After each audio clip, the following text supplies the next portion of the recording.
Stop exhaling so close to me if you don't intend to finish what you've started. He nearly dropped the half-rusted panel he'd been prying free from the corridor wall. Her voice startled him, alien-inflected and low, somehow both throaty and melodic in the same breath. He looked over his shoulder and found her leaning against the angled bulkhead, her luminescent eyes narrowed with a mix of annoyance and something that felt like hunger. She was taller than him by a few inches, her body a tapestry of faintly glowing lines that traced across her arms and neck, her breath catching in a slight panting motion.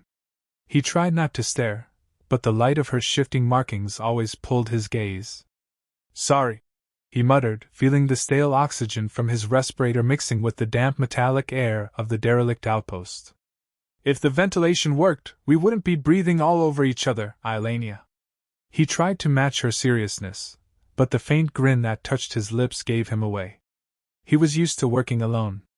This was the first time in months that he'd had any companion, human or alien. And now here he was, face to face with a woman who insisted that something about his smell triggered her cycles. He still didn't fully understand what that meant. She took a step toward him, the glow on her arms pulsing from turquoise to a deeper shade of indigo. He'd learned that those patterns, which meandered across her collarbones and shaped themselves into swirling lines around her wrists, changed with her emotions. Turquoise meant curiosity, or calm.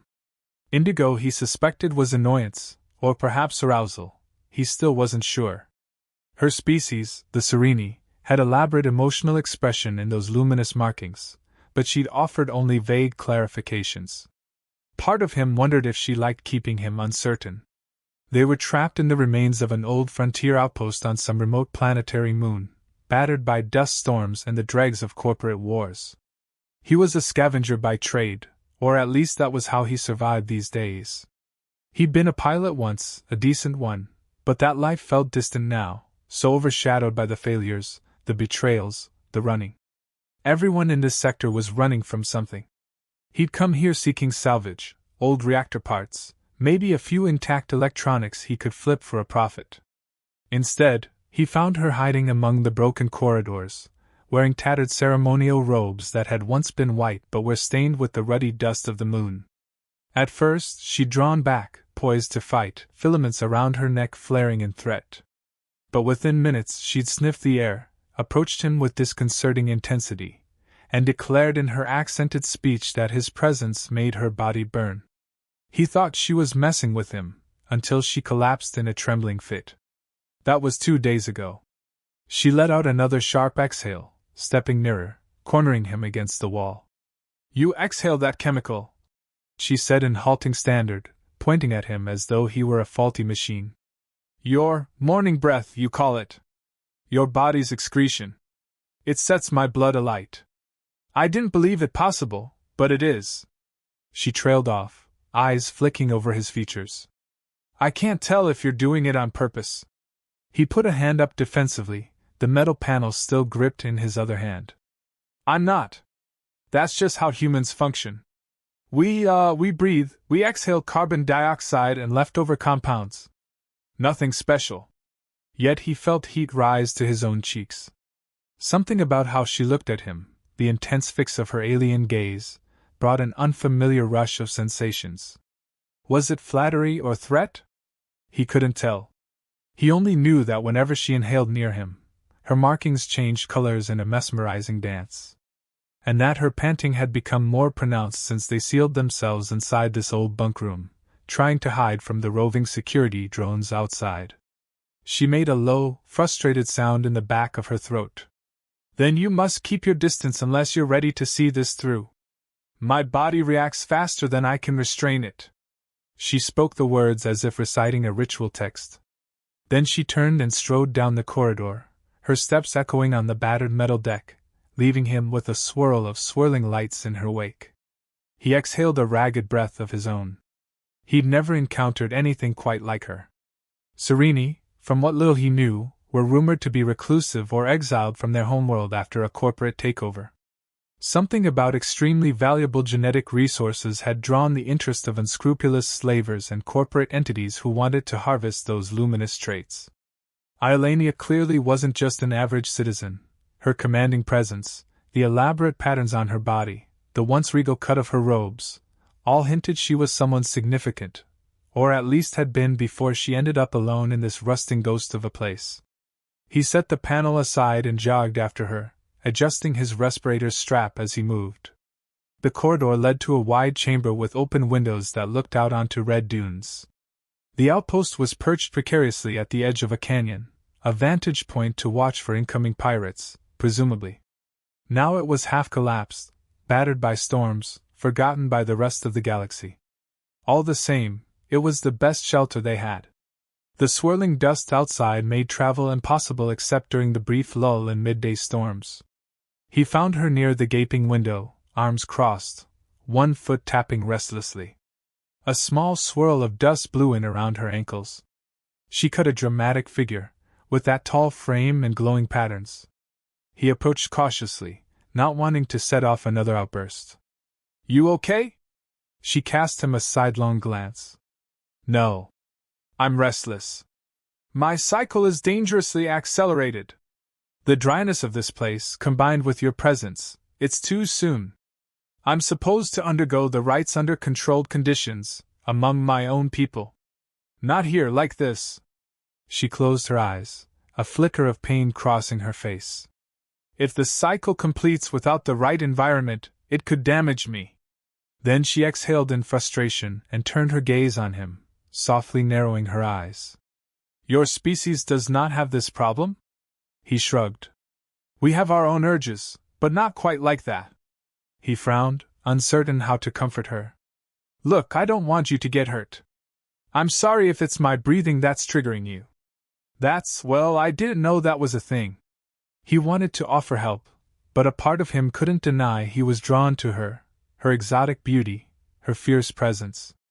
A small voice in his head whispered that maybe the trouble she was in also mirrored his own isolation, that maybe they were both outcasts in a hostile galaxy. But the last time he trusted someone with that kind of closeness, it ended in heartbreak and betrayal. So, as usual, he tried to keep his guard up. A tense silence passed between them. She stared out the window, her glowing patterns undulating with each breath. He felt an odd protective instinct stirring in him. She must have been in real distress, physically. But she was proud, too proud to show vulnerability outright. He stepped closer, mindful of the swirl of dust. "If I can do anything, besides stop breathing, obviously, just let me know." She pressed her lips together in that alien approximation of a frown. "There might be ways to slow my body's reaction," she said, not turning. "Herbs, chemical agents, or something that artificially cools the blood. But there's little chance we'll find that in this ruin."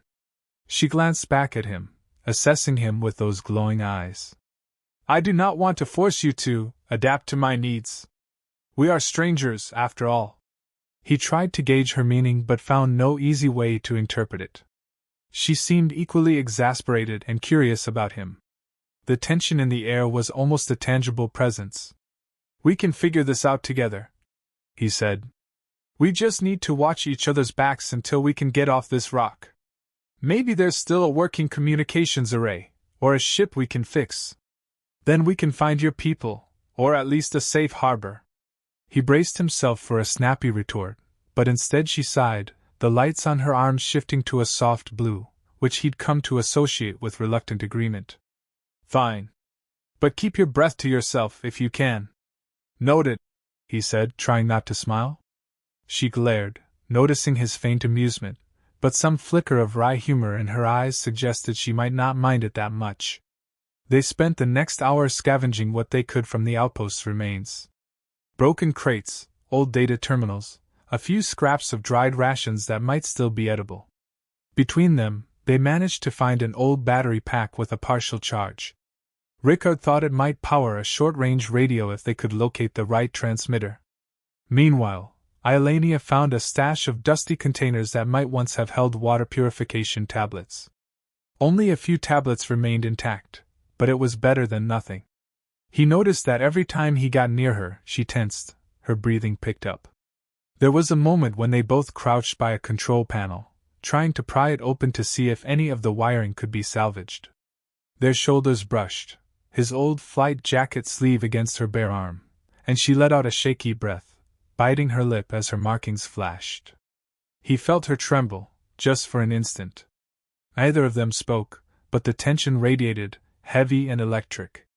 By the time evening approached, the planet's rotations produced a dim twilight through the swirling dust storms. They retreated to the bunk room they had set up as a temporary haven. The room was about 10 feet square, with a battered bunk bed against one wall and a half-broken door that no longer sealed properly, letting in a draft. But it was better than the open corridor. Ilenia slumped down on the lower bunk, arms wrapped around herself, her breathing uneven. Concern pricked at him. Her face glistened with sweat, the luminous lines across her cheeks flickering rapidly. "You're burning up," he said quietly, kneeling beside her. She stiffened, but when his hand pressed lightly to her forehead, she didn't sweat him away. "Are you sure we can't just get you to your people or something? I mean, if we can jury-rig a vehicle." "You don't understand," she said through gritted teeth. "I wouldn't survive the journey in open terrain. The storms would shred us both. There's no time. My cycle is already advanced by your presence." She swallowed hard. "I cannot ask this of you." He felt a strange flutter in his chest. "Ask what?"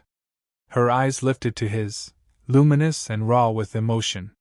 "The only sure way to stabilize my cycle is to complete it. With someone who triggered it." She paused, exhaling shakily. "You triggered it."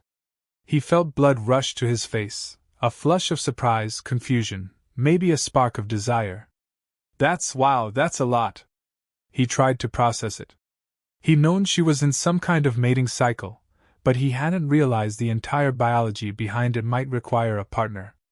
"I mean, how does that even work, for two different species?" She gave a helpless shrug. "I don't know if it would work in a complete sense, but the chemical triggers are there. I can sense them, and so can my body. But we are strangers. You owe me nothing." He stared at her, caught between concern and an unexpected surge of protectiveness. They were stuck in a perilous situation, both faced with no easy exits. She looked so vulnerable, so frustrated, yet still possessed of that regal pride. Perhaps it was reckless, but he couldn't just let her suffer. He felt her trembling again, and he reached out to steady her. "Ilenia, hey," he murmured, letting his hand settle over hers. "We'll figure something out." Her eyes fluttered closed at his touch. He felt the warmth of her skin, sensed the flickering pulse beneath those luminous lines. A heavy silence filled the bunk room, and for a moment, he wondered if they might cross that boundary right then and there. But she inhaled and drew back slightly, clinging to her last thread of caution. "I appreciate your willingness," she said, voice tight. "But I don't want you to think I am using you. My people's ways are not casual. Intimacy is more than a passing act, it's a bond. Even if only temporary." He nodded. "I get it. Humans have, well, we have complicated feelings about that stuff too, though not exactly the same. But look, you're suffering. And we're stuck together anyway. Maybe we just see what happens." He felt oddly awkward voicing such a suggestion, but the concern in him outweighed his fear of closeness. He'd been alone for so long, maybe part of him was drawn to the possibility of connecting with someone, anyone, even under such strange circumstances. She swallowed, her markings shifting in a mesmerizing pattern. "We could talk more in the morning. I can still hold this off for a day or so. My mind is too clouded now." She withdrew her hand, sliding it from under his. "Perhaps some rest will help." He nodded, rising. He felt a twisting in his gut, a swirl of empathy, desire, and maybe a little fear. I can take the top bunk." She said nothing, just looked away. The swirling lights on her arms dimmed to a subdued glow as she tried to breathe slowly. He quietly clambered onto the top bunk, ignoring the precarious groan of the rusted frame. Lying there, he stared up at the peeling metal ceiling, his mind racing with questions about what tomorrow might bring. He could feel her presence below him, hear the faint catch of her breath. His own body felt warm, uncertain. Sleep came slowly, drifting in fits and starts. He woke in the dim hours to the sound of her soft whimper. Leaning over the edge, he glimpsed her lying on the bunk, her face tense, sweat dotting her temples. Even in the darkness, he could see the faint glow of her skin flickering. He considered going down to comfort her but worried he might only make it worse. She'd said his presence triggered her. Still, guilt pricked at him as he listened to her quiet suffering. Eventually, the night ended, and light seeped in through the cracked doorway. He dropped down from the bunk in the morning. She was awake, propped up on one elbow. Her cheeks were flushed a deeper tone, her hair plastered to her forehead with sweat. When she saw him, she pressed her lips together in a forced attempt at composure. "Good morning," she said, but her voice was hoarse. He crouched beside the bunk. "You look terrible." She let out a humorless laugh. "Thank you for the honesty." Then she closed her eyes. "The panting won't stop. My body insists I finalize the bond. I can't focus on anything else." He tried to speak but couldn't find the words. Concern flooded him, along with a swirl of something more primal. "Well, maybe we should." Her eyes snapped open. "Should what?" He wet his lips. "Complete the cycle. I mean, if that's truly the only way to help you, then I'm here." His voice came out in a rough whisper, the seriousness of the offer crashing down on him even as he said it. She stared at him, her glowing eyes revealing a dozen different emotions at once. For a heartbeat, he thought she might refuse. But then she let out a quavering breath. "You don't even know me. My species, our ways, your ways, you could regret this." He shook his head. "I already regret not helping sooner. I can't sit here and watch you suffer, especially if I can do something about it. We're in this together, right?" She stared at his face, searching for any sign of deception or uncertainty, but he didn't look away. Finally, she nodded, almost imperceptibly. The tension in the bunkroom rose, thick as the dust outside. He was acutely aware of his own heartbeat, thrumming in his chest, and of her ragged breathing. Slowly, she sat up, swinging her legs over the side of the bunk.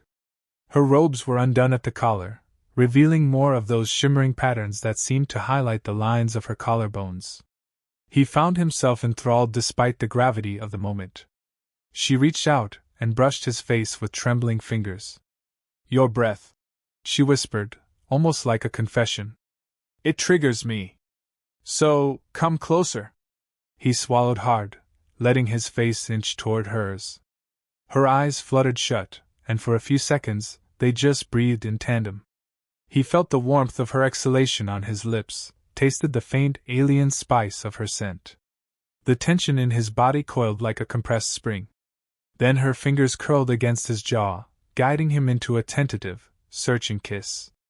It was a soft press of lips at first, but the jolt of sensation made both of them gasp quietly. Her markings flared bright, flooding her arms and shoulders with pulses of pale violet light that seemed to shimmer through the thin cloth of her robe. She let out a shaky moan, and he felt her body tremble. They broke apart. She drew in a long breath, eyelids fluttering. "You taste different," she murmured, voice thick with a desire she was no longer bothering to mask. He nodded mutely. He could hardly speak. 1,000 thoughts flashed through his mind: fear, longing, the strangeness of the situation, the wonder of her alien biology. But above all, he felt a swell of raw connection, as if they were tethered by some instinct that neither could resist. Her gaze flicked over his face, reading his uncertainty. "You can still say no," she said, breath hitching. "I won't force you." He shook his head. "I'm not saying no." Then, in a bolder move than he anticipated, he leaned in again, capturing her mouth in a deeper kiss, letting her press against him until he was sitting on the floor beside the bunk with her perched above him, lips parted in shallow gasps. She let out a small, desperate whimper that sent a surge of protective urgency through him. He slid his hands up to cradle her cheeks, feeling the soft glow beneath his fingertips. A memory flickered in the back of his mind, old heartbreaks, the vow he once made never to let anyone get too close again. But in this moment, that vow was a distant echo. She needed him, and he found himself wanting her, more than he cared to admit. Their bodies trembled in shared tension.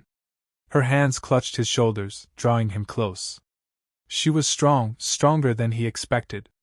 He let out a low sound of surprise as she guided his hand against her side. The contact made her markings surge with light. Time blurred. He was dimly aware of her murmuring in a language he couldn't understand, something about her people's rights, their old gods or ancient blessings. The air felt charged, tingling on his skin as if static electricity crackled between them. Her eyes fluttered open, locking onto his. The color there had deepened, an intense swirl of violet and blue that drew him in. But before they could slip deeper, a shrill alarm echoed through the corridor outside. Both of them froze, breathing ragged. A second blast of the alarm confirmed it wasn't just some glitch, it was an intruder alert, probably from one of the patrolling security drones. He cursed under his breath, sliding to his feet and grabbing a makeshift weapon, a metal rod, he'd been carrying. She stood too, unsteady but determined. The moment of passion was forced to the background by survival instincts. "Stay behind me," he whispered, inching toward the door. She followed, but he sensed her tension, her body still alive with that urgent heat. The color in her markings pulsed in agitation. He peered into the corridor. Distant red lights flickered across the battered metal walls, accompanied by the whir of a rotating drone scanning for life signs. If it found them, it might call in reinforcements, possibly slavers or a corporate retrieval team. They needed to move or hide. He motioned for her to follow. They crept along the corridor, hugging the shadows. The outpost's battered hull moaned in the dust-laden wind. Ahead, the drone's spotlight swept across an open archway, revealing swirling dust motes. A metallic voice echoed, barking in a language he didn't recognize. He barely had time to react before the drone's spotlight swept toward them. He grabbed Iolania's arm and dove behind a chunk of collapsed ceiling. The drone's harsh beam passed overhead, and they held their breath, hearts pounding. He could feel the trembling tension in her body pressed against his side, but he also felt her grip on his shoulder like an anchor. She was focusing on the threat, wrestling her biology under control. When the drone's beam swung away, they scrambled down a side passage, stepping over jagged debris. The corridor opened into a hangar-like chamber. A battered craft sat in the center, a small shuttle or cargo lighter, listing to one side.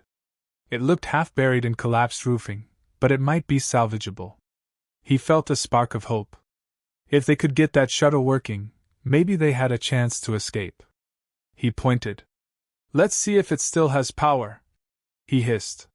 She nodded, swallowing hard, her glowing eyes alert. Another shrill beep from behind spurred them forward.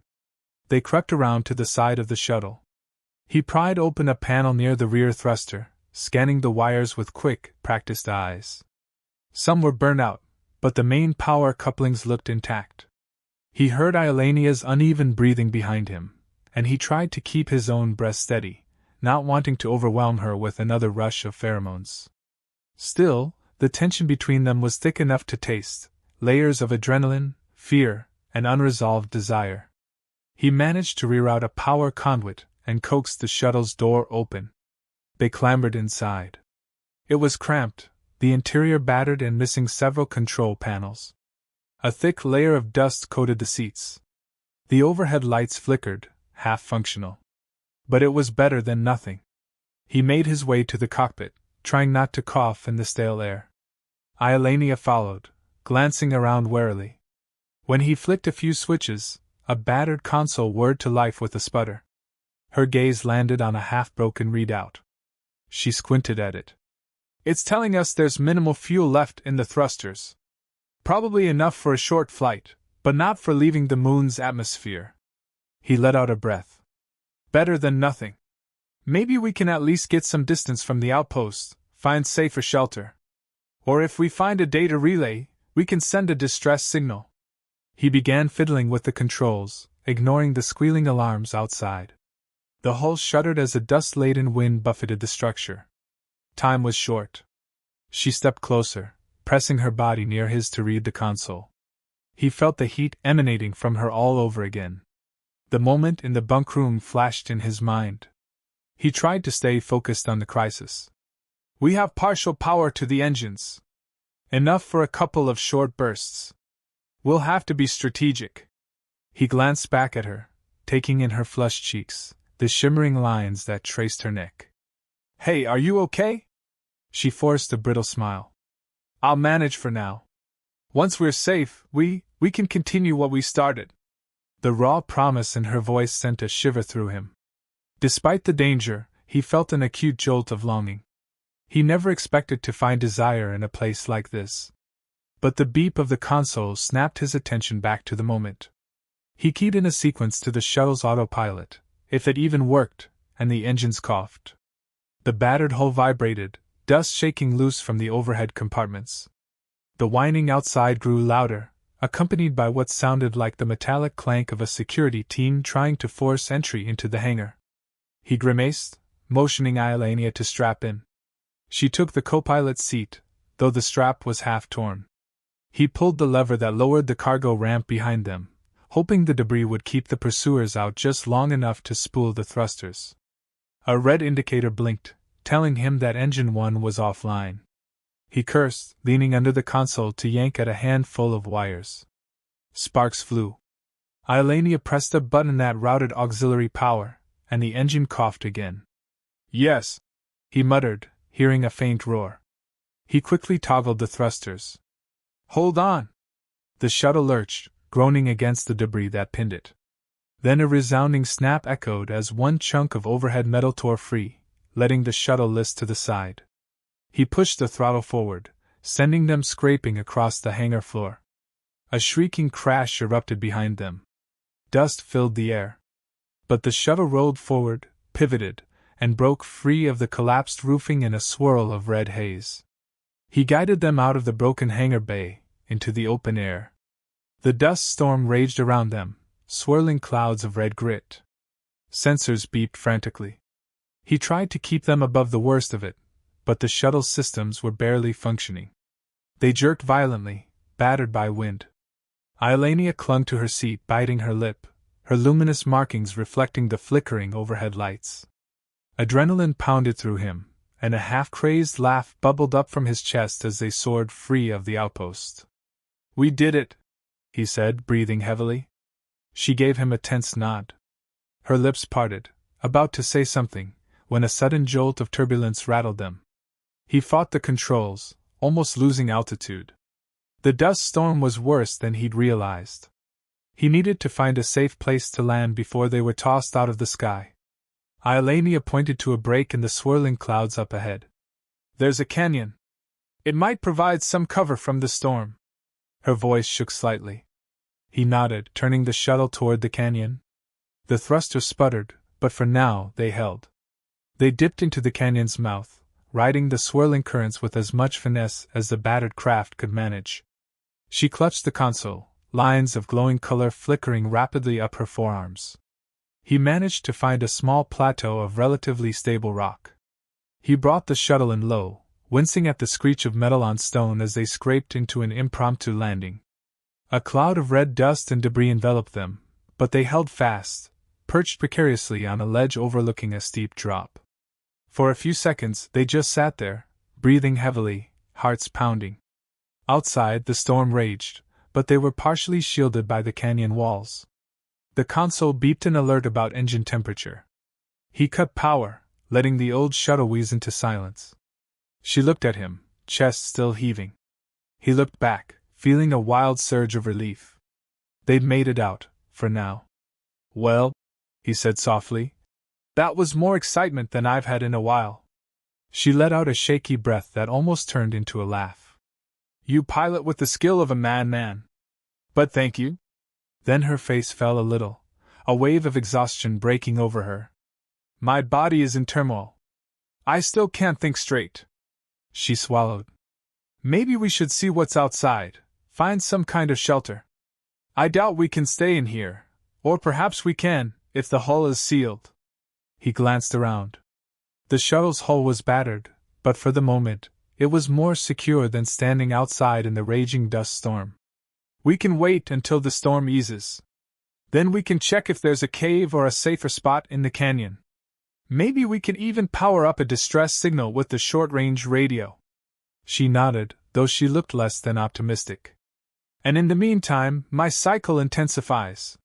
She folded her arms, as if hugging herself.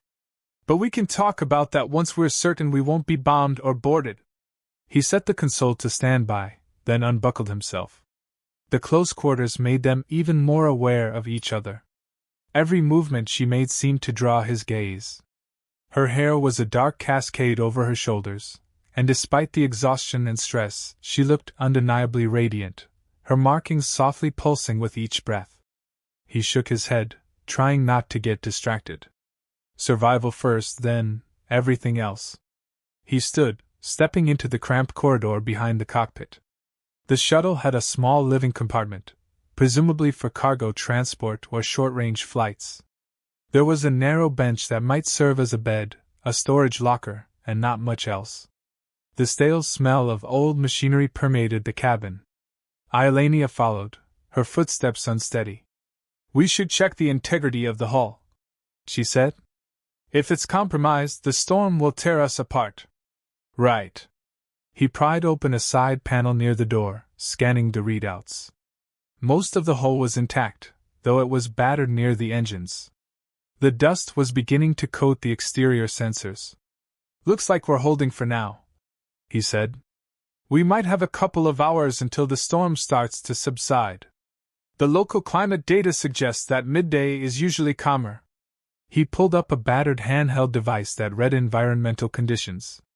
"But we'll have to wait." She nodded, eyes drifting to the narrow bench. "We should rest. In a few hours, we'll see what the canyon holds." He hesitated, then moved closer. "Iolania, about your condition, you said I triggered it, and you mentioned completing the cycle. Is that something we need to do sooner rather than later? Because I hate seeing you in pain." She drew a shuddering breath, and he saw how her arms trembled slightly. "It would help," she admitted, her voice hushed. "I can't deny that every second I'm near you, my body clamors for it, as if you are the missing piece it needs to stabilize. But it's dangerous to rush. Once we begin, it might not be easy to stop. My instincts will be powerful." A flicker of nerves coursed through him, mingling with excitement. "I trust you," he said carefully. "And I won't force anything on you either.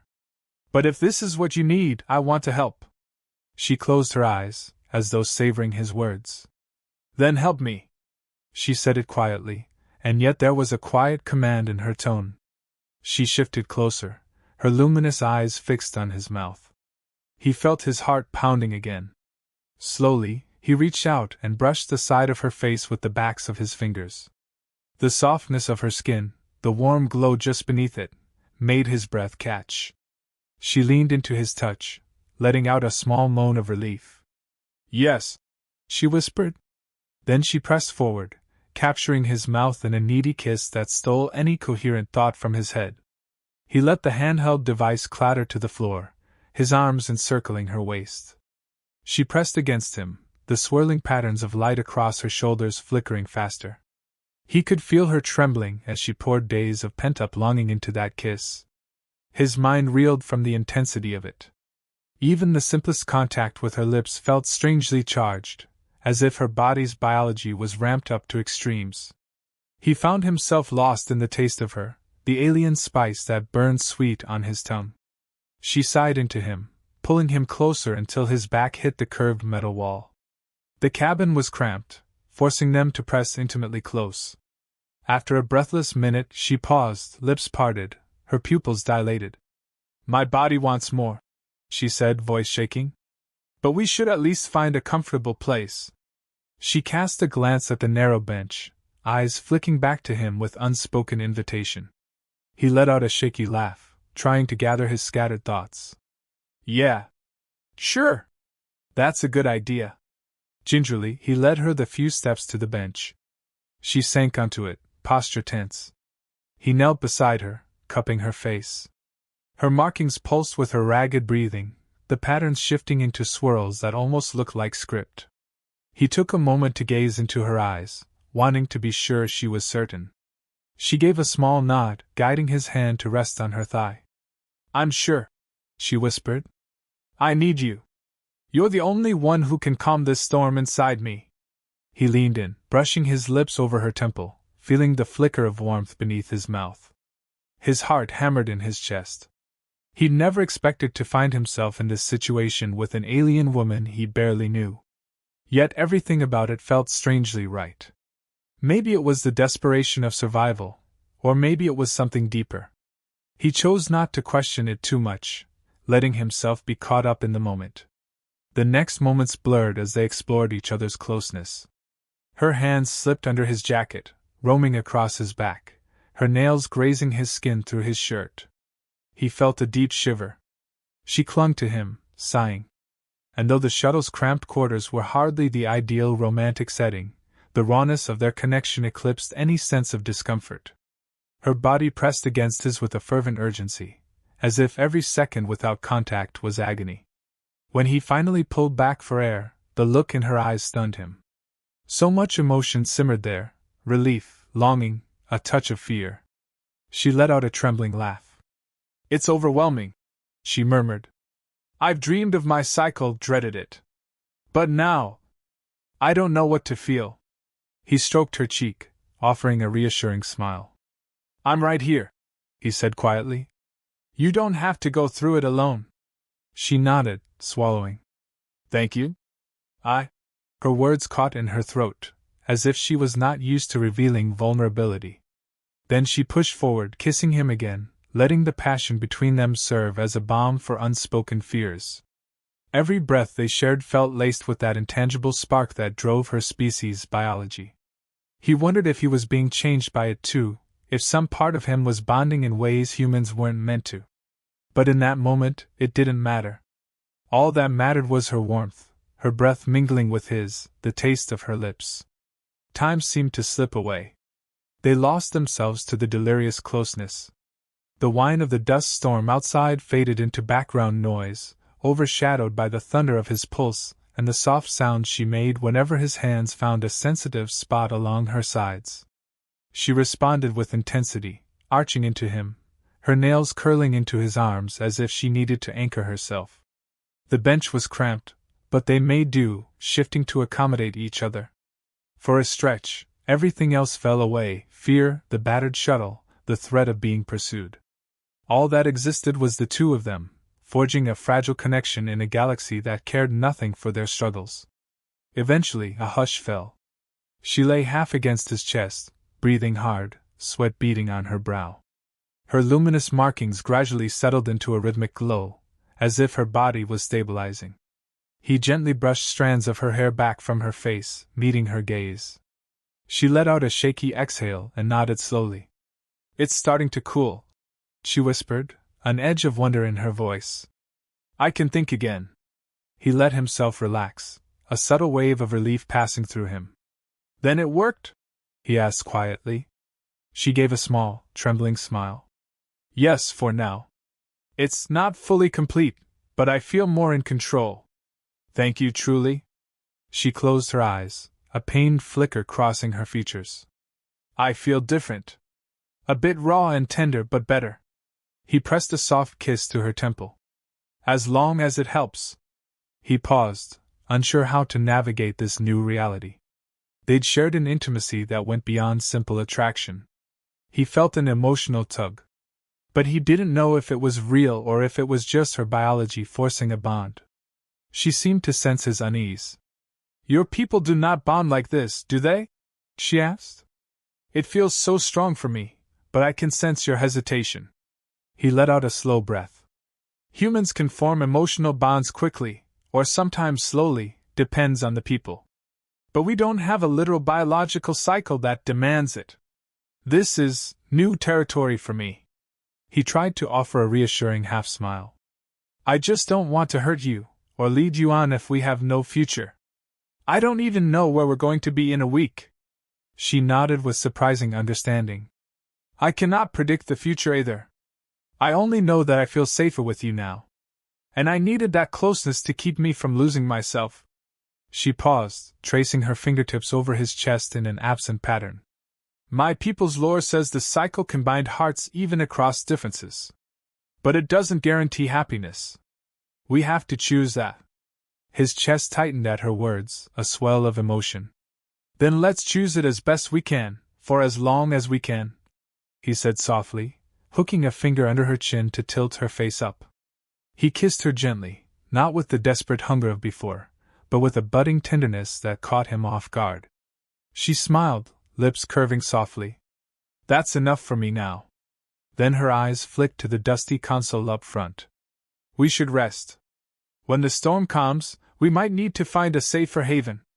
I doubt this shuttle can do more than short hops. He nodded, easing them into a more comfortable position on the bench. She nestled against him, letting her eyes drift shut. He felt her breathing slow, her body relaxing for the first time since they'd met. Gently, he wrapped an arm around her, looking at the battered metal walls of the shuttle and wondering how fate had landed him here, with an alien woman panting from a cycle triggered by his morning breath, hiding in a ravine from roving drones and corporate slavers. Life was strange, he mused. He didn't sleep right away. He listened to the storm's shriek outside, the groan of the shuttle's hull, and the soft sound of her breathing. He tried not to dwell on the uncertainties. For once, he let himself be content with the closeness they shared, even if it was precarious, even if the galaxy outside threatened to tear them apart at any moment. Eventually, exhaustion claimed him, and he drifted off with her warmth pressed to his side. Some hours later, he woke to a gentle stirring against him. The dust storm had quieted to a low moan. He blinked the sleep from his eyes, seeing the cabin bathed in a faint amber glow from the battered overhead lights. Iolania was already awake, propped up on one elbow, studying him with an unreadable expression. Morning, he mumbled. She offered a faint smile. It's midday, I believe. The storm has lessened. She reached out and traced a line across his cheek with her fingertip. You were tired. I don't blame you. He yawned, rubbing the back of his neck. Guess I was. Did you rest at all? A little. My body feels calmer now, but I can still sense an undercurrent of tension. She breathed in softly, her eyes closing for a moment. It's not as urgent, though. The worst has passed. He nodded, relieved. That's good news. Carefully, he disentangled himself and stood, his muscles protesting. He flicked a few switches on the console to check external readings. The dust storm had moved on, leaving the sky tinged with red. But the canyon walls offered some respite from the worst winds. Let's see about exploring, he said, glancing back at her. She stood too, smoothing her rumpled robe with a self-conscious air. Yes. I need fresh air. A wry smile curved her lips. Though ironically, your breath is the problem. He snorted softly, shaking his head. You're never going to let me forget that, are you? She gave him a sideways look, the corner of her mouth quirking up. Probably not. They lowered the ramp and stepped onto the rocky ledge outside. Fine red dust swirled around their ankles. The canyon opened before them in a majestic sweep of steep cliffs, layered sediment in shades of crimson and ochre. The wind howled above, but down here it was relatively calm. He shielded his eyes as he surveyed the surroundings. The red sun hung low in the sky, bathing everything in a blood-tinged light. Iolania moved beside him, scanning the rock walls. We should look for a cave or an overhang, somewhere to hide the shuttle from aerial scans. If the security drones or slavers come looking, they'll spot this craft easily. He nodded. Agreed. They picked their way along the ledge, carefully stepping over loose stones. The canyon's temperature was cooler than the open desert, but it was still uncomfortably warm. They walked in companionable silence for a while, each lost in thought.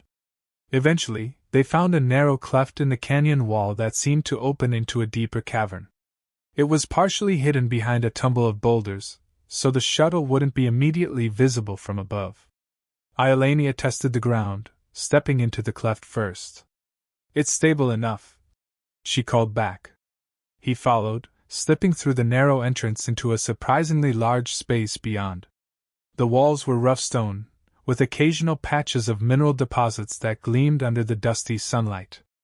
At the far end, water trickled from a small fissure, forming a shallow pool. It was brackish, but it looked better than nothing. This could work, he said, scanning the overhead rock. It seemed solid. The opening was wide enough to maneuver the shuttle in if they angled it carefully. We'll have to do some clearing, but it's doable. Iolania knelt by the pool, trailing a hand through the water, then smelling her fingertips. High mineral content, but maybe we could filter it. She stood and turned to him, crossing her arms. Let's try bringing the shuttle here. Then we can set up a base of sorts while we figure out our next move. He nodded, already heading back for the craft.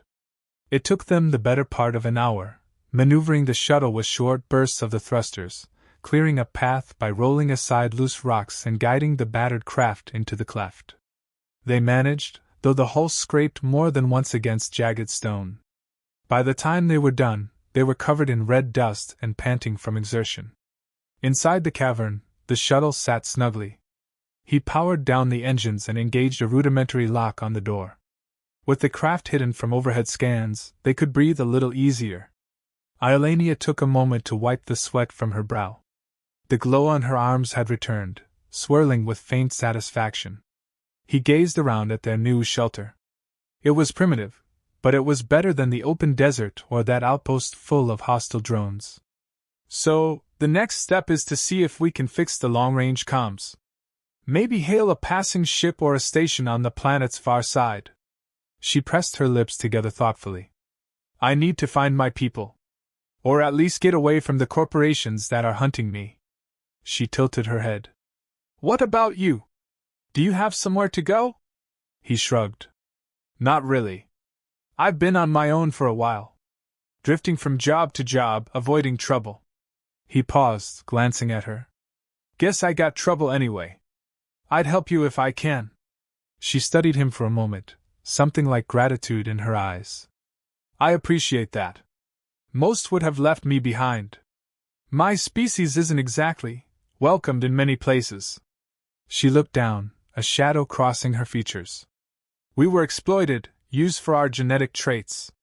The glow in our skin? They wanted to replicate it, harness it for who knows what. Many of us have either fled or been taken. He reached out, gently touching her shoulder. I won't let anyone take you. She placed a hand atop his, giving a small nod. Their gazes locked. The intensity of the moment reminded him of the closeness they'd shared earlier. He saw the flicker of returning desire in her eyes. Still, she seemed steadier now, less in the grip of that desperate need. He felt a quiet sense of relief, though a part of him found himself wanting more of that closeness too. They spent the rest of the day setting up the cavern. He rigged a makeshift filter for the water using some purification tablets they'd salvaged and bits of cloth to strain out sediments. She scouted around, discovering a small side passage that led to a deep recess in the rock, a potential hiding place if they came under attack. They scrounged for anything they could burn for warmth at night, though the planet's temperature didn't drop much. As night approached, they sat together by the shuttle, sharing the meager rations. The faint glow of her markings lit the dim space. He found it oddly comforting. The tension between them had simmered down to a gentle undercurrent, still there, but not as urgent. She seemed calm yet thoughtful, often pausing mid-sentence, as if lost in private memories. Eventually, she turned to him, letting out a soft sigh. I used to have a position of some importance among my people. I was what you might call a caretaker of ancient rites. The markings you see aren't just decorative. They hold stories of our lineage, each pattern representing an aspect of my clan's heritage. When the corporations came, they wanted to decode those stories to exploit them. They attacked our strongholds, forcing us to flee. I was separated from my family. I ended up on this wretched moon, hiding in that old outpost for months, hoping someone would rescue me. She paused, meeting his gaze. I didn't expect you. He took in her words, feeling the weight of her past. I'm sorry about what you've gone through, he said. I can't promise I'll fix everything, but at least you're not alone now. She gave a faint nod, lips curving in a bittersweet smile. No. I'm not alone. The silence stretched, and he saw a flicker of vulnerability in her eyes. You've asked nothing of me, given me help, your body, your comfort. Why? He rubbed the back of his neck, unsure how to articulate it. Maybe because I know what it's like to run. I've been running too, from heartbreak, from betrayal, from guilt. I lost people I cared about. I used to be a pilot for a small colony that was wiped out by mercenaries. Since then, I just drift, never letting anyone in. But when I saw you that day in the outpost, something sparked in me. You needed help. And I guess I needed to matter to someone again. Her gaze softened. You do matter to me, she said gently. I might not understand all your ways, but I know kindness when I see it. She slipped her hand into his. And I am grateful. He felt his throat tighten with unexpected emotion. He gave her hand a gentle squeeze, feeling the warmth of her skin. They lapsed into a comfortable silence, letting the moment speak for itself. Outside the cavern, the wind had died down. The hush felt almost sacred. Eventually, they decided to sleep. He spread out a spare blanket on the cavern floor, near a corner where the stone was relatively smooth. She settled beside him, pressing up against his side. The closeness felt natural now. He draped an arm over her, feeling her body relax. Before drifting off, he couldn't resist pressing a tender kiss to her forehead. She murmured softly in her language, snuggling closer. Then they both sank into much-needed rest. The next day began with the faint golden light filtering through the cavern entrance. He woke to find her already up, rummaging through one of the shuttle's storage lockers. She looked over, saw him stirring, and lifted a piece of broken machinery. I think this might be part of a short-range transmitter, she said. If we fix it, we might send a distress beacon. He stretched, rubbing his eyes. Good morning to you too, he teased. She gave him a small smile, but her expression remained focused. Clearly, her mind was set on escaping. He didn't blame her. They spent hours painstakingly assembling a makeshift antenna using scraps of wire and circuit boards. She proved surprisingly adept at electronics, though her knowledge was grounded more in ritual technology from her culture. Still, together they managed to rig something that might broadcast a pulse across a limited radius. Enough, perhaps, to reach a passing ship or a friendly base. He calibrated it as best he could with the half-busted instruments. Then they boosted the power from the shuttle's battery pack, crossing their fingers it wouldn't fry everything. When they finally fired it up, the device hummed and glowed faintly. He watched the readout. We're sending out a beacon, he said. Anyone with half-decent scanning equipment should pick it up. Question is whether that's a good thing or a bad thing. Could be slavers. Could be opportunistic scavengers. She looked at him with steady resolve. It's a chance. Better than rotting here. She placed a hand on his shoulder. We'll keep watch. If we see signs of trouble, we'll power down and move on. He nodded. And so they waited, scanning the horizon for any sign of a response. Days passed in a tense routine. They rationed their food carefully, sipped filtered water from the brackish pool, and took turns monitoring the transmitter. In the evenings, they'd curl up together for warmth and comfort. The frantic edge of her cycle had subsided enough that they could exist without the constant press of urgency, but their closeness grew in a quieter, deeper way. Sometimes they talked, trading stories about their worlds. Other times, they simply lay in companionable silence, letting the flicker of her bioluminescence dance across the cavern walls. One afternoon, as he tinkered with the shuttle's engines, she came up behind him and slipped her arms around his waist. He jolted in surprise, nearly dropping the wrench. She rested her chin on his shoulder. You're always working, she teased lightly. He wiped sweat from his brow. I'm trying to squeeze a bit more efficiency out of these thrusters. If we need to take off quick, we'll be glad for it. He felt her press closer, the gentle curve of her body against his back. His heart beat faster. She brushed aside a strand of his hair. You've done so much. You deserve to rest. Or maybe you deserve something else. There was a playful edge in her voice that made him turn. She grinned softly, her eyes glinting. He felt a warmth spread through him, recalling the intimacies they'd shared. She still fascinated him, body and mind both alien and deeply resonant with his own desires. But before he could respond, the transmitter beeped.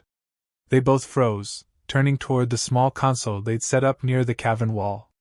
A blinking light indicated an incoming signal. His stomach tightened. This could be salvation or doom. Without a word, they hurried over to the console. He tapped a few keys, trying to stabilize the frequency. Static hissed through the speaker. Then a broken voice emerged, speaking a language he almost recognized. She inhaled sharply. "That's my people's tongue," she whispered, eyes wide. Quickly, she adjusted a dial, responding in the same melodic language, her voice trembling with hope. A few seconds later, the static gave way to clearer words. Tears sprang to her eyes as she listened. Then she looked at him, half laughing, half crying. "They're from a Serene refugee ship orbiting the outer ring. They picked up the beacon." He felt relief flood through him. "That's fantastic. They can rescue you." She grabbed his hand. "Us. They can rescue us. They said they have room for more refugees if you wish to come." He blinked, heart pounding. He'd never considered finding a permanent place with her people. But then again, he had nowhere else to go. And the thought of leaving her side made something in his chest clench. He squeezed her hand. "I'd like that," he said. "If they'll have me."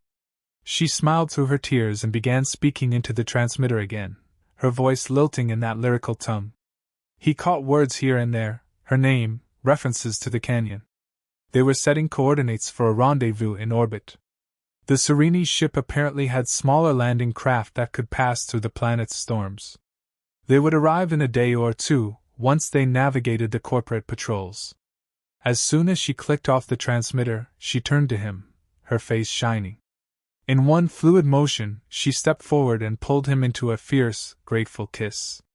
He responded instantly, wrapping his arms around her, feeling her body vibrate with relief and joy. When they broke apart, she pressed her forehead against his. "We're getting out of here," she murmured, voice thick with emotion. "I can't believe it." He stroked her cheek, a tender smile tugging at his lips. "You're going home." Then, a pang of doubt flickered in him. "Unless you're exiled?" She gave a watery laugh. "I was never exiled by my people. I was exiled by circumstance. They'll welcome me. And you, if you wish to stay. Or if you want to part ways, I won't stop you." She searched his face. "But I hope you won't." He sighed, letting out a slow breath. "I don't want to. I want to see where this goes." She nodded, tears glimmering in her alien eyes. He brushed them away gently. "Then we'll do it together." They embraced, letting the moment wash over them in quiet euphoria. There were still dangers, corporate slavers, roving drones, the unpredictability of the planet's weather, but for the first time, they had a clear path forward. They spent the rest of the day prepping supplies, ensuring the shuttle was ready for a quick launch if needed. At night they shared a simple meal and then retreated to their cozy corner of the cavern. As they lay together, hearts beating in sync, Iolania's markings glowed a gentle violet. She trailed her fingers along his arm, pausing every so often to lean in for a soft kiss. At one point she murmured, "It feels too good to be true." He kissed the top of her head. "We deserve some good. Even here, in this dust-choked corner of the galaxy, we found each other." He meant it. He'd spent so long drifting, convinced that connection led only to pain. But she proved otherwise. When morning came, they prepared for the arrival of the Serene rescue craft. They set up a small beacon outside the cavern to guide it in. Hours passed with tense anticipation. Finally, near midday, the roar of engines echoed through the canyon. A sleek, silver vessel descended in a swirl of dust, guided by bright landing lights. Iolania grabbed his hand, eyes shining with excitement. They hurried out to meet it, both squinting against the swirl of grit.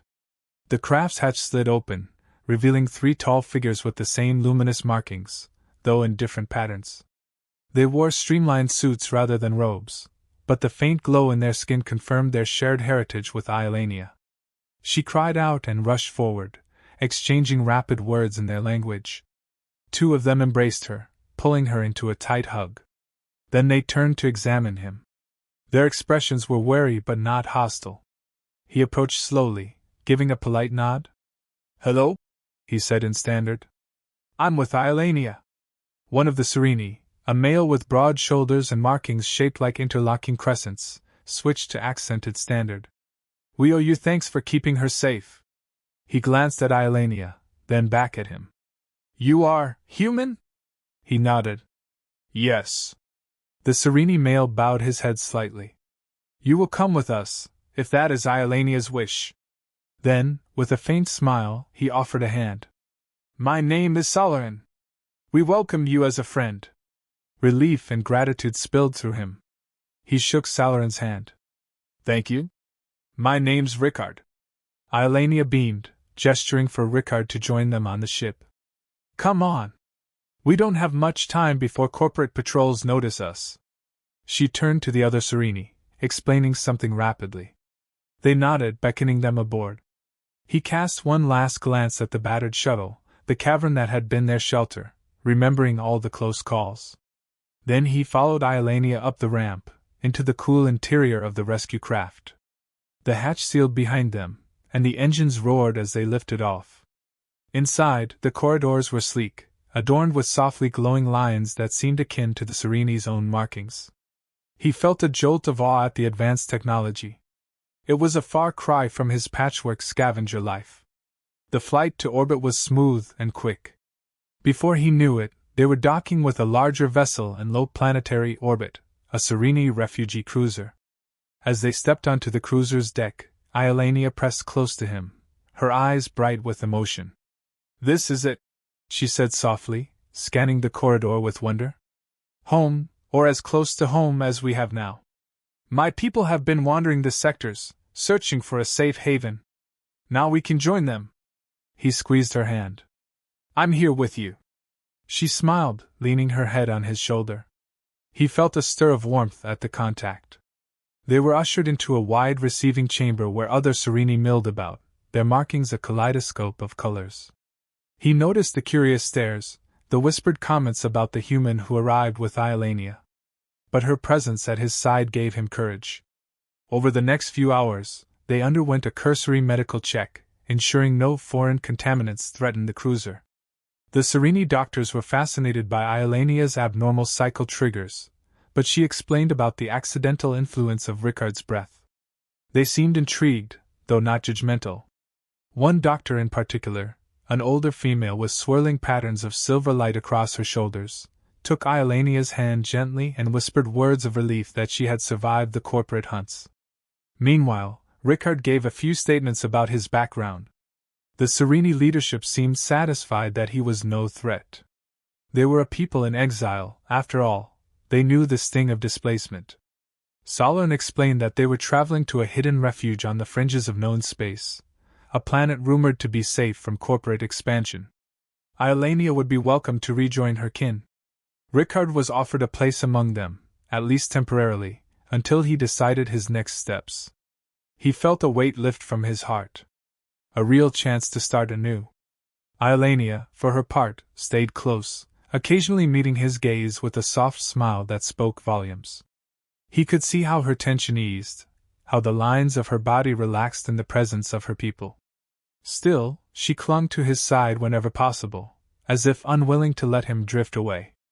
That night, after settling into temporary quarters, he and Iolania found a moment of peace.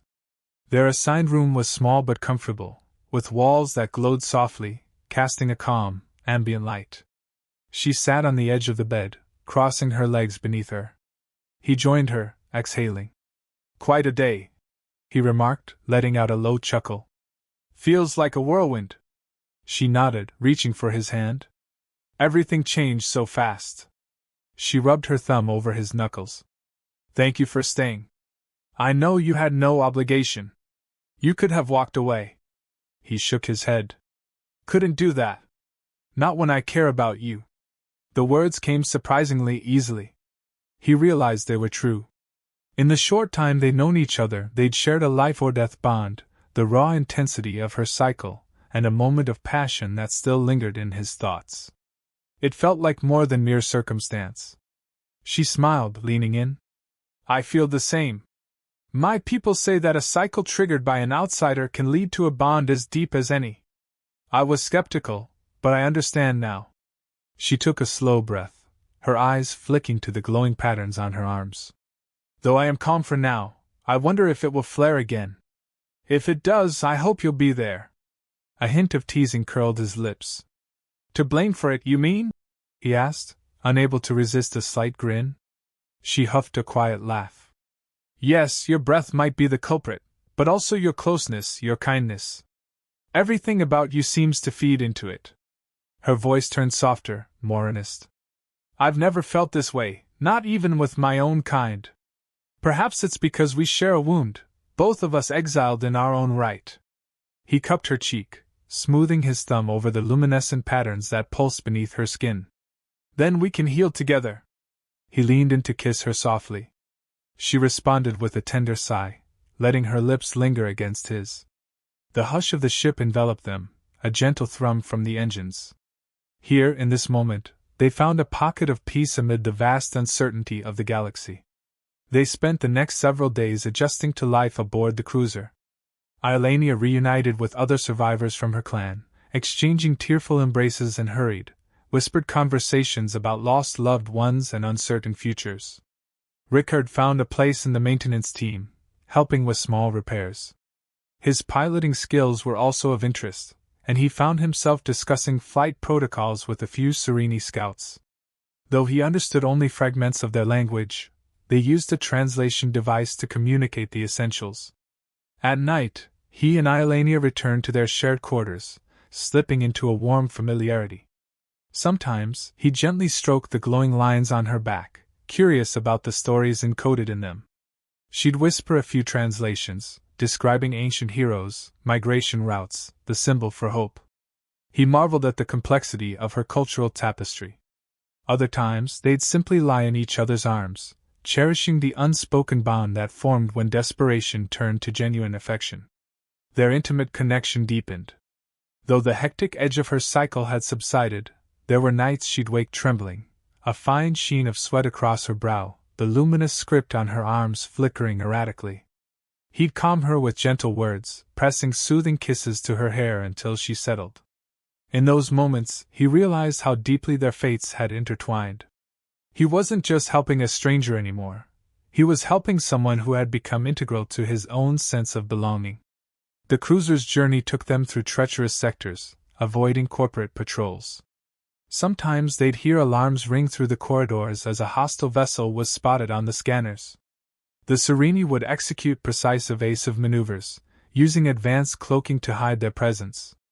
Rickard aided in any way he could, but mostly, he marveled at their resilience. These people had lost their homeworld, been scattered by slavers, yet they pressed on, forging a new path. During a quiet shift, Solern approached Rickard in the corridor, gesturing for a private word. Rickard followed him to a small observation deck, where a panoramic window revealed the endless stars. Solern's expression was serious. I've been speaking with our leadership, he said. They are grateful for what you did for Iolania. But they worry. We have few resources, many mouths to feed. We travel to a hidden colony, uncertain if it will even sustain us. Adding another outsider, some are concerned. Rickard's stomach twisted. I understand. If I'm a burden, I'll find a way to leave, or find passage elsewhere. Solern shook his head. Iolania has spoken passionately in your defense. She says you are essential to her well-being, that your presence soothes her cycle. You risked your life to save her. He paused, studying Rickard's face. We are not heartless. You're welcome to stay if you accept our laws, our ways. But know that our future is precarious. Rickard nodded slowly. I won't weigh you down. I'll work. I'll fight if needed. You have my word. He met Solern's gaze. I also care about Iolania deeply. I don't want to abandon her. Solern's stern expression softened. Then let us move forward. We will find a place for you. He clapped Rickard's shoulder. You have an ally in me, friend. Rickard exhaled in relief. Thank you. He turned to look out at the starfield. I'll do my best. True to his word, he threw himself into every task. Days blended into one another as the cruiser glided through warp jumps and sublight maneuvers, inching closer to the rumored safe haven. Iolania took comfort in his presence, often stopping by engineering just to check on him, share a smile or a quick kiss behind a bulkhead. The warmth in her eyes each time she saw him lit up his days. Finally, the day arrived when they emerged from a warp jump to find a shimmering planet below, wreathed in swirling teal clouds. The scans showed minimal corporate presence. It was rumored to be outside official trade lanes, a remote world with breathable air and stable ecosystems. The Serenii on board bustled with hope and excitement. Some wept openly, believing they had found a new home at last. In the landing bay, Iolania stood beside Rickard, her hand clasped in his as they prepared to descend to the planet's surface in a shuttle. Solarin and several others would scout the area to confirm its safety. The clan elders sang a low, harmonic chant that resonated through the deck, a blessing for safe arrival. Iolania's eyes glistened with tears as she joined in the chant, and Rickard felt a lump in his throat at the beauty of it. They boarded the shuttle and touched down on a wide savanna of tall grass swaying under turquoise skies. Mountains rose in the distance, their peaks crowned by drifting clouds. The air smelled fresh and clean, tinged with alien flora. Iolania stepped onto the soil, crouching to run her fingers through the grasses. For a moment she looked overwhelmed, tears painting her cheeks. Rickard stood at her side, placing a supportive hand on her shoulder. "It's beautiful," she whispered. He nodded. "Yeah. It is." Some of the other Serenii stepped forward, scanning the surroundings. Solarin barked a few orders, sending teams to survey water sources and potential shelter sites. In time, they might build a colony here, a new chapter for their scattered people. Iolania rose, turning to Rickard. "We can start anew," she said, voice trembling with a mixture of hope and uncertainty. "Will you stay with us?" "With me?" He gazed at her, heart full. "Yes," he said, no hesitation in his voice. "If you'll have me. I have nowhere else I'd rather be."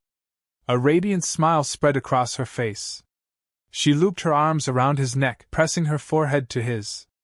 The glow of her markings reflected the midday sun, shimmering softly. "Then let us build something here," she murmured. "A life, a hope, a future." He slipped his arms around her waist, holding her close. The tall grass rustled around them, and the Serenii continued their exploratory tasks nearby. But for a moment, it was just the two of them, breathing in harmony. He thought back to that first day in the derelict outpost, how her panting breath and the searing intensity of her need had changed everything. It felt like a lifetime ago, yet it had only been weeks.